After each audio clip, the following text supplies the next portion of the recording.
Hello, everybody. Welcome to Conscious Conversion. I know I'm always saying that I'm ridiculously excited for whoever's on the show today. And I am. It's totally authentic because I love the people I talk to. I really, really do. However, this is special. Today is special. Today, we are talking to my new best friend, Jennifer Spivak. She is the CEO and founder of Team Spivak, a high-vibe Facebook ad squad. What? You mean I'm talking to a competitor in the Facebook ad market right now who also describes himself as high-vibe? What? Anyway, she's helped hundreds of businesses generate millions of dollars on Facebook and Instagram, with many seeing 1,000% plus return on their ads campaigns. Her all-female team enjoys crunching data, helping women-owned businesses make tons of money, and smashing the patriarchy. Jennifer has been featured in Forbes, listed as a top Facebook ads manager to watch in 2019, and is an adjunct professor of digital marketing at the City College of New York. Dear Lord, you are amazing, and I am honored to be in your company on this podcast and in our digital space. Yes, thank you. Yeah, this is going to be fun. We have a lot to talk about, but first off, let's tell our dear, beautiful listeners how we met in the first place. So it all goes back to sometime in the fall of 2018. I guess maybe like we started following each other somewhere, maybe on Instagram or something. And I reached out to you and was just like, hey, we've got a lot of mutual friends. You look really cool. We're both Facebook ads people, right? Yes. And then I responded, you also look really cool. And I like your brand. And then we tried to so this was fall 2018. We tried to schedule meetings and we were both too busy and flaky. Yeah. Like first I got too busy. Like if we look at the Facebook chat, I was like, oh, I actually really can't do tomorrow. Can we reschedule? And you were like, sure, no problem. And then we rescheduled. And then you were like, oh, I actually can't do tomorrow. Can we reschedule? And I was like, sure, no problem. And I think we did that like 4 times. And then that was it. Like we were not, the universe was not ready for us to meet yet. It was too much awesomeness in one place. They couldn't handle it. That's true. So anyway, one thing, so we finally, a couple months ago, I don't remember how we started back up in our dialogue. Actually, no, we do. Of course I remember. We met a mutual colleague. So there's a mutual colleague in our spheres. She mentioned me to Jennifer and Jennifer to me. And so we reached out and was like, hey, we were supposed to meet 2 years ago. Should we do it now? And we did, and it was butterflies and rainbows and unicorns and intergalactic beings all up in this place. Yes. I mean, our first call was like probably 2 hours. And I mean, we probably spent like 10 minutes on business. Mm-hmm. That's true. We talked about plant medicine and the state of the world. We talked about all kinds of beautiful, wonderful things. One thing that we really, really bonded on was that the way that we run business is very, very different than the way that we are taught to run business, or the way that the thought leaders talk about running business. So that's what the topic of today's discussion is how do Jennifer Spivak and I do things very, very differently, and why are we so deeply rewarded for doing so? So yeah, first off though, let's talk about how business is wildly different today than it was a few months ago. Duh. Yeah, you go. Absolutely. You dive in. Yeah, 2020 has been a ride. Is I guess the blanket statement, right? It's been a ride, and I feel like it all started, of course, with COVID, which was like kind of like mid-March, where things started to get weird. And I don't know about you, but I did have a minute, and I've been in business now for almost 6 years. I had a brief minute, but a minute in March where things like were slow, and it was scary. It was truly scary, just for like a week or two. And, it's interesting what I noticed in that time frame, which was that a lot of the larger agencies that, come with like some of the big names that, probably anyone listening would recognize, literally closed their doors, like in like 1 or 2 weeks of, okay, things are starting to slow down. And it was just really interesting watching that happen. Whereas, you know, on my end and in my world, what I saw, especially with women, was women kind of stepping up and being like, okay, there is this craziness going on, but how do we still, you know, create what we've always been creating and kind of step into, because of course there's the narrative of like, you know, all these people losing their job. Like that's not real. That's very much real. So it's not saying like, let's pretend it's not happening, because it is. But there's also this other narrative, which is where I choose to subscribe to, which was that like there were plenty of people that quite frankly were not financially impacted. And, you know, me really getting in alignment with, it's not just like okay to keep running my business and to keep selling, but actually like on a deep and macro level, it's my duty. Number one, to like be that example for other women-owned businesses that like we can keep going and we can keep making money. Plus I have a responsibility of continuing to provide an amazing service for my clients, continuing to be able to pay my team. You know, I was able to say to everyone like, look, you're not in any, there's no risk of you like being let go. It's just, I'm not going to allow it to happen. So from that place of like, I have a duty and responsibility, and it doesn't make sense to stop selling because something bad is happening, given all of the negative repercussions that that would have for me and my world and my clients and the people that work for me and all the people that, you know, look to me. So I just kind of kept going, and we ended up having, you know, 2 of our best months ever following that month, which was really cool. Wow. Given, you know, with all of this like up in arms, like you can't sell right now. Yeah. You can't make money. Nobody's buying right now, which is the one I heard all the time. Like we had a well into 6 figures month in April, and then again in May. So like, fuck the rules. Fuck the rules. The point. Yeah, that's the point. That's the name of this podcast episode. Well, no, I had that week of fear and slowdown as well. And then I also had my biggest month, 2 months, subsequent months. And I think there's a reason for that, you know, and I want to preface this with shit is real for a lot of people, and especially brick and mortar businesses. And oh my God, like my heart totally goes out to those people. However, I'm not going to stop paying my team and have their lives be not ruined necessarily, but fucked with, just because that's happening, you know, in other places. Like being able to provide, joyful work and, you know, and financial abundance for the people who work at Resonate with Sarah is a joy and a honor and a pleasure. I don't want to stop doing that. Plus, we both work with, at least most of our clients are doing world-changing thought leadership. And we do not want to halt, especially now. Now, I don't want to silence the voices who are speaking up in favor and in support of humanity's evolution. Because right now, humanity needs leadership.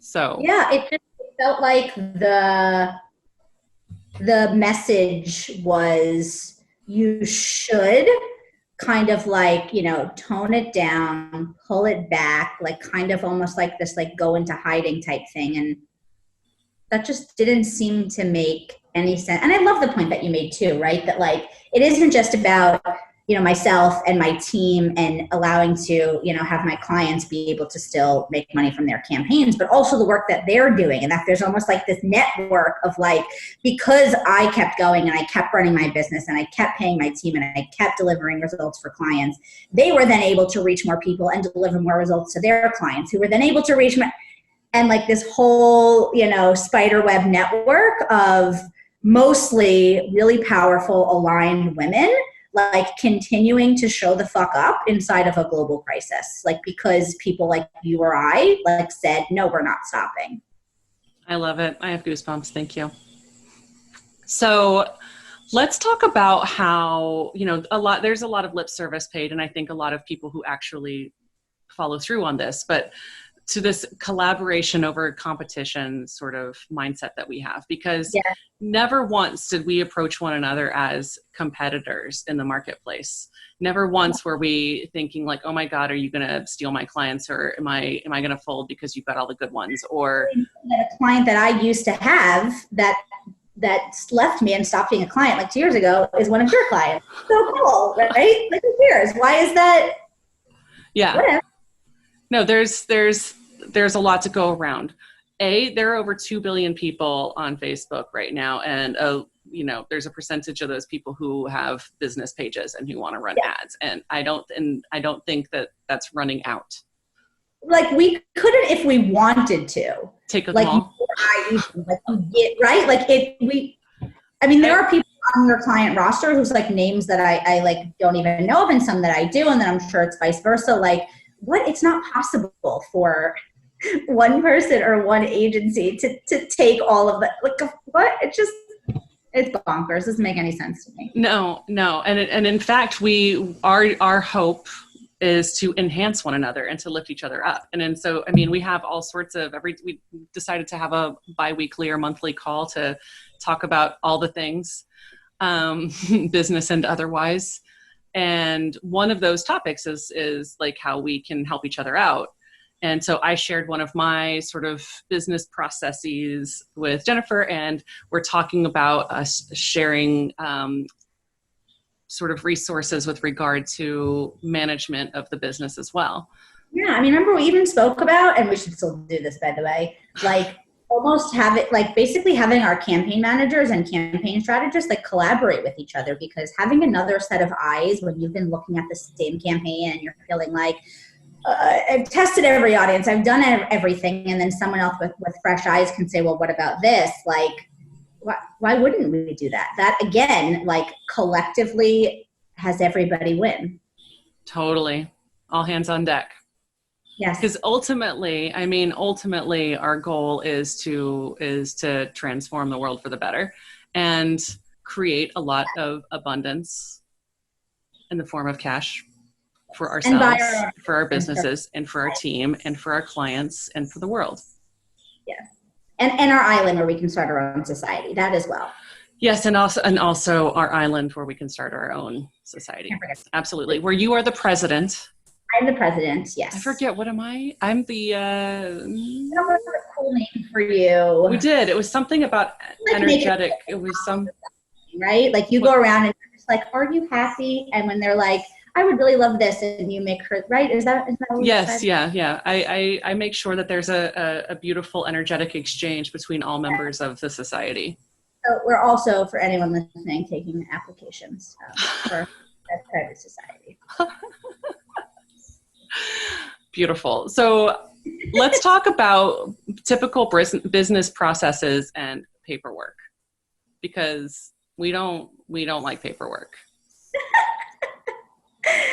And it's something we were talking about before. It's not like I don't like paperwork. I don't like paperwork. Sorry. I hate paperwork. I could kind of care less either way. But, it was funny recently, another Facebook ads manager that I'm like mentoring to help grow her business and literally just giving her access to my everything, because I don't see why I wouldn't, asked me like, oh, what type of contracts do you have for your team? And I'm like,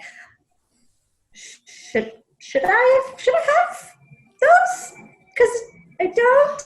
And it's not that like I'm like recommending or suggesting to anybody like hire people without getting in. I'm not in any way. It's just that like I don't feel like I need it personally. Like I've said this a couple of times, and we'll kind of find out if it bites me in the butt one day. And if it does, so be it. But I just feel like my energy and the world in which I live in is impenetrable by people that have bad intentions. I don't know if that's crazy. I don't know if like someone's You've been in business for a hot minute. I think you're probably onto something. And look, every time I say it, I'm like, I don't know if something's going to happen and someone's going to point to one of these, podcasts that I've done and be like, you were wrong. Who knows, right? I don't actually give a shit. What feels really good to me is to just hire and work with people like based on a feeling and a vibe. I know if somebody's my person right away. And so, it's not that I don't have contracts for anything, but I do it my way and I do what feels good. And, it's not like it's just that. And then I don't have a real business. Like, I run a 7-figure agency. Something's really. It's fine. No, I do have contracts, but I don't have non-competes. I don't believe in non-competes. I think that they're ridiculous. Obviously I hope that I have outstanding client retention and that they don't jump ship and go with a ex team member, but I just don't even see that in the realm of possibility. And if it did happen, then if somebody's going to be happier over there doing their thing, by all means, I do not want to get in the way of your happiness. And that couple $1,000 or few $1,000s a month is not going to break me. 100%. It's actually happening right now. We have a client that we've been working with. Her initial 3-month contract is about to be up. And her profit margins aren't like super great. She's like e-commerce, but kind of like a reseller in a way. So even though her ads have been profitable, our agency fee, which is not cheap, just makes it really, really hard. And she has become super tight with one of my campaign managers, which by the way is like an agency owner's dream. Like if I show up on the client call without the campaign manager, she's like, "Oh, it's you." I'm like, "Okay." Like, if you guys want to work together, like one-on-one, go. Like, oh my God, nothing would make me happier because again, like everybody's winning. If that serves everybody, like I don't need to have rules in place to like make my team loyal. Exactly. Yeah, there's an intrinsic loyalty that's created when you hold a certain energy. And again, like maybe somebody will listen to this podcast and be like, "You were wrong." But so far, okay. I believe that there's an intrinsic loyalty that gets created, I to them and them to me. Yes. And the clients are involved in that too, where it's just like, I don't hire people on my team unless I feel like we could be best friends. And yes, I throw that term out a lot, and I have a lot of best friends, but you're one of them. I don't hire somebody onto my team unless I feel that deep sense of connection with them, where there's like an intimacy. And our team meetings, the first half of them are spent like talking about our lives and how we're processing what's happening in the world, and we'll spend the second half going over clients. But for the most part, it's like, how are you? How's your heart? Yeah. So when you run business that way, like nobody wants to jump ship and take all your clients. Like that, it would break their hearts to do something like that. Yeah. It's just, again, it goes back to the same thing of like, it's not even in my frame of reference. Yeah. It's not my come from. Like, and that's what we were talking about before, right? The difference in that, I think a lot of traditional business advice, which I don't necessarily think is bad or wrong, comes from this place of like, protect yourself. Again, not a bad thing, because scarcity. There's not enough. People are going to try and fuck you. Like the come from is this very heavy weighted, like it's all about to go to shit. You better protect yourself, because that's just how business and entrepreneurship works. Whereas our come from, and this isn't just in business, right? I think this is who we are as people as well, right? Is like, of course, everything's going to go right. And also and it's all good, by the way, like right or wrong. And like, we only allow people in our space who are like on the same wavelength. And so then by default, of course, that's our reality. Like, duh. Right? Yeah. And the other thing is that with any contract that I send out to clients or team members, I will say it explicitly in writing in an email. I don't give a fuck, that says, I'm not going to hold you to this contract, by the way. This contract is for protection, I guess, in case something crazy were to happen that I would never expect. But for real, if you're unhappy in any way, or if you're not getting the return on investment that you need to get to make ends meet in your business, I am not going to hold you to this. Nor I do not want somebody not able to pay their bills or pay their team on because of me. I don't want anybody to have any resentment for when people pay their invoice. And this is how I like to pay my invoices, including my rent, including anything, electricity, whatever. I want to hit pay with a feeling of joy and love and gratitude. And I want people to hit pay on my invoices with joy, love, and gratitude. And if you don't feel those feelings when you hit that pay button, let's talk, please, because we need to figure something else out.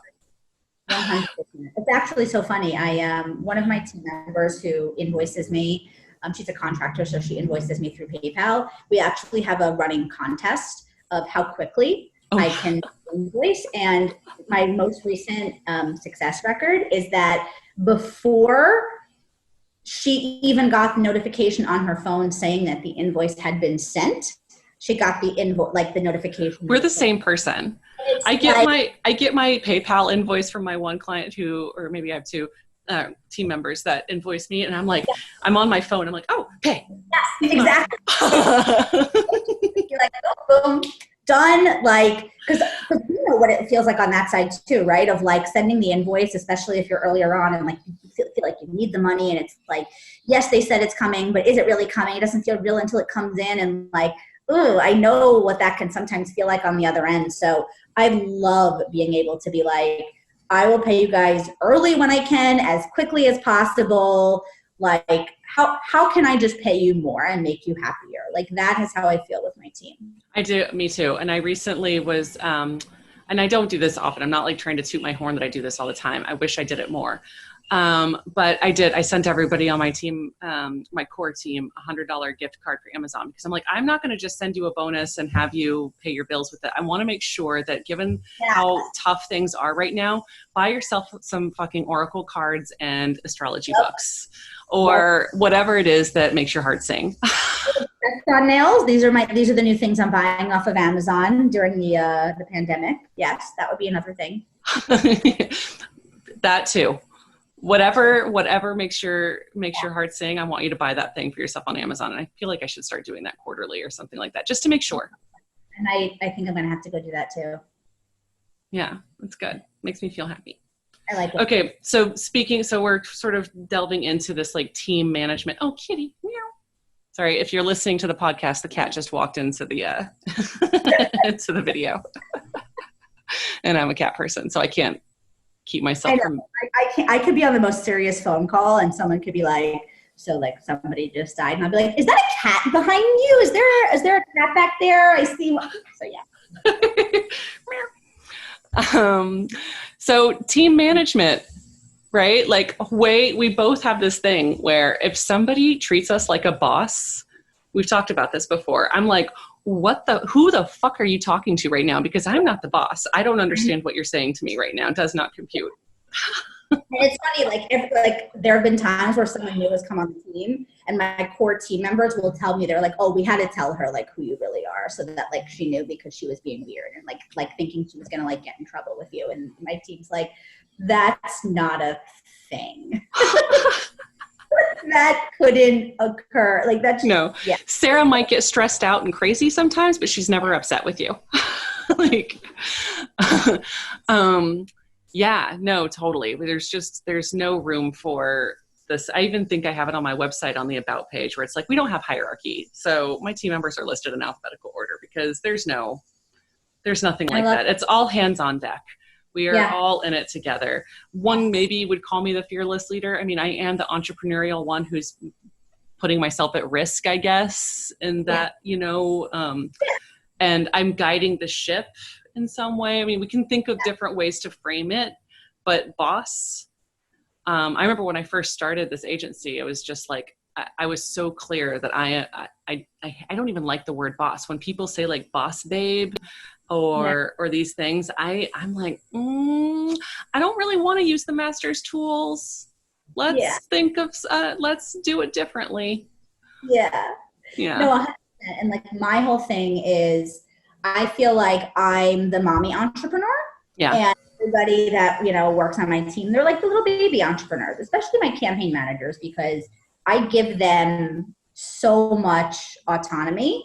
And in fact, like there isn't like a team Spivak process, right? It's more of like, how do you, like there's general structure and process, right? Obviously in terms of like how we deliver work to clients and things like that. But each campaign manager that I have has actually come in with their own testing process, their own approach to how they get results, and they have the track record to prove it. And I'm always like, sweet, awesome, go do that.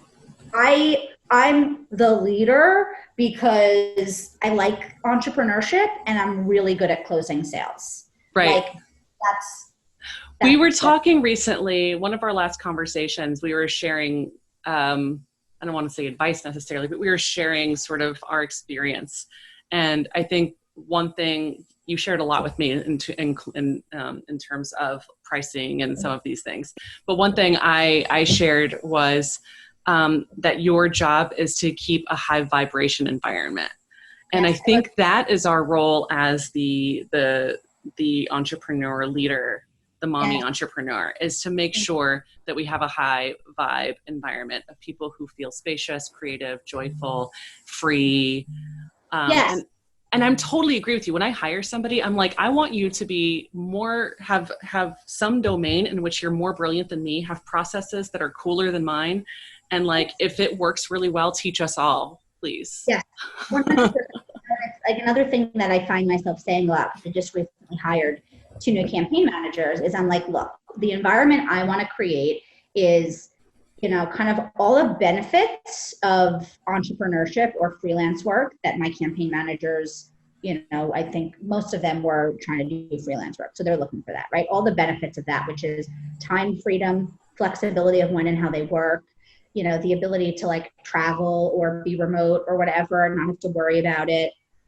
But with all of the, you know, benefits of being part of a team, which is being part of a team, you know, having consistent pay, having somebody to go to if you feel like you're struggling, but keeping that freedom and flexibility and autonomy. Like, I just always felt like, how weird is it to say entrepreneurship is so amazing, I love it, and it like lights up my life and makes me feel so free, but only I can have it, not you. Yeah. What? Gross. Ew. So gross. Cute. Oh like, my God. And what really gets me is when you know about a particular entrepreneur's team environment and you know that it's toxic AF, and you see that entrepreneur posting on the Facebook about how amazing their life is and how they get to spend all their time with their family and their kids, and they rarely have to work because they have a team that manages everything for them. And I'm like, and I know that your team works 80 hours a week and are underpaid and want to die every day. So maybe you shouldn't be bragging on the Facebook about how amazing your life is. Sorry. No bueno. Oh, very bad. Yeah. You know, it's to the point where I've had business coaches be like, it's so nice that you care about your team so much, but like even just like 1% less, because like it may not be a smart business that like, I'm like, they're like, you can't keep looking for ways to pay them more. I'm like, but why not? Like, I want to. Like, you have a 7-figure agency. I mean, you're fine. But again, yeah, comes back to our whole point, right? Like, I don't think those business coaches were wrong or bad. And I am so open to hearing advice and considering it. And I don't want it to just all be like, I love everybody. Then there's like no practical side of it. But at the end of the day, it became one of those things where I sat with it and I considered it. And I said, nope, I'm going to do it my way. And look, that isn't the thing I come up with in every situation. Sometimes I'm like, I think they have a point, right? I'm going to put this structure in place, or I'm going to, you know, make people, you know, eligible for a profit share at a year instead of 6 months, because maybe that's like a little, you know, so I'm, again, always open. It's not all just feelings. But yeah, I really, really love the idea of just being able to pay my team super well. It feels good. I want them to feel good. Yeah. Well, that's going to get passed on to the clients, right? The clients then are going to feel that sort of like that. I want my team, just like I want to feel best friends with my clients and my team. I want my team to feel like best friends with the clients that they manage.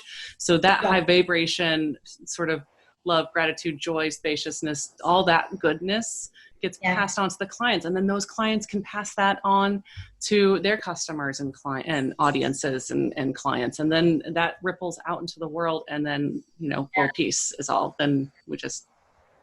You and I. We will raise the vibration of the entire planet. We will. It's okay. Well, I mean, out of 7.8 billion people, 2 billion of them are on Facebook and Instagram, and that's 3 times as much as you need for a critical mass. And we are well on our way. Yep. So we're good. We're good. So tell me about how you frame sales calls and discovery calls. So I know you have like a kind of like a name or a phrase for them. I do still technically call them sales calls, but they don't feel like sales calls to me. And look, I think that's partially how I do business, because I don't do no sales scripts, no hard sell, no any, like, no, you know, it's so funny. I was talking to somebody recently, and it's like this whole idea, again, I get conceptually the idea that, you know, if you don't close them on the phone, you lose them forever. That's like common advice that we probably all heard of. And I get where it comes from, but oh my God, like my type of client I want to work with is not the type of person that like is going to literally disappear if I don't hard sell them over the phone. Like, the kind of person that is my kind of client can't stop thinking about our conversation a week later.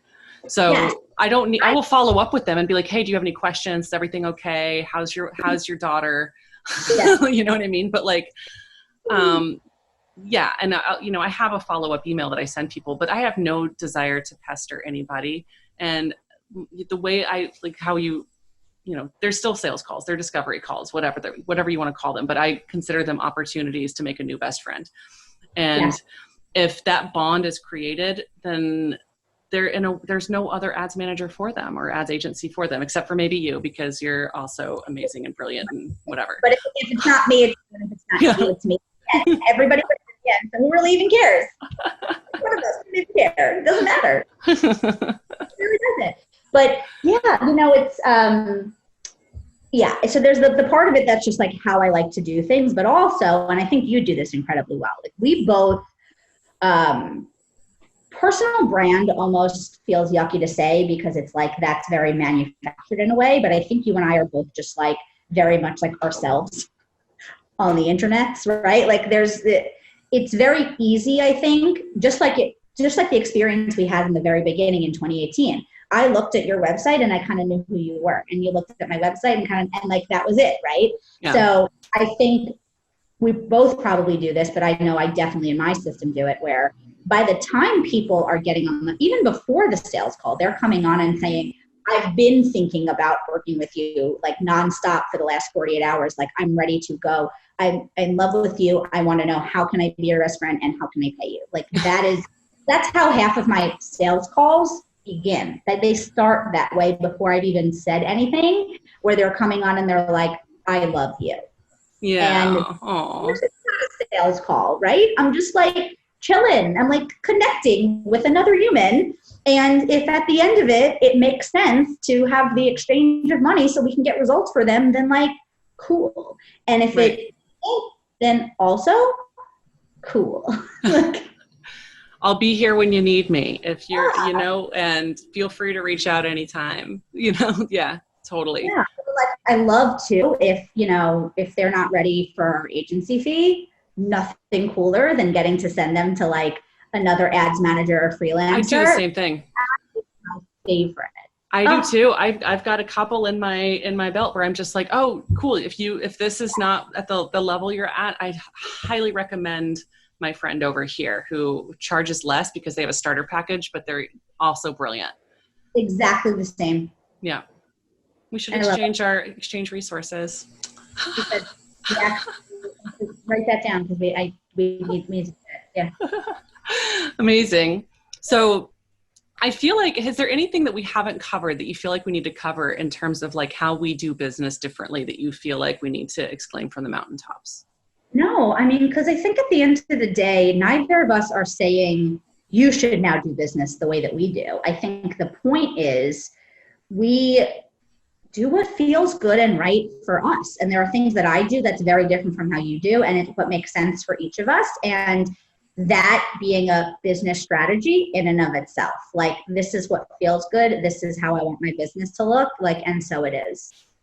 Beautiful. And fuck the rules, title of this episode. And the rewards that we have reaped and that our businesses have reaped and that our clients have reaped are infinite. Yes. I mean, so there's the sort of more esoteric, abstract rewards, but there's also monetary rewards. And so anybody who says that this is airy, fairy, fluffy, and you know, some of it is, but we also have our processes and our I don't play with my money. I don't play with my numbers. Okay. Like I'm equally crazy, like detailed around my numbers and my profit margins as I am airy fairy. Like if they really actually go nicely together, you know, we're having pretty consistent 60 to 80% year over year growth, just like that without really doing much. Regular 6-figure months without trying, without thinking about it. It just happens. You know, I mean, I've got a 7-figure agency doing things my way. Like love it. practical piece is just as important. We have to be talking about that because otherwise, you know, it sounds good, but you know, we are in business at the end of the day. Absolutely. And a lot of people talk about the practical pieces of business. So this conversation really is just about how, like, to think outside the box a little bit and to like break out of the mold and fuck the rules. And maybe some of the rules you're going to want to keep and some of them you want to modify a little bit and some of them, but doing what feels really aligned with your mission in the world. Yes. Beautiful. Love it. Love you. I'm glad Love we're you. new best friends. And thanks y'all for listening. And I hope this was inspiring for you. And I hope you and your loved ones are doing well and taking good care of yourselves. Mwah.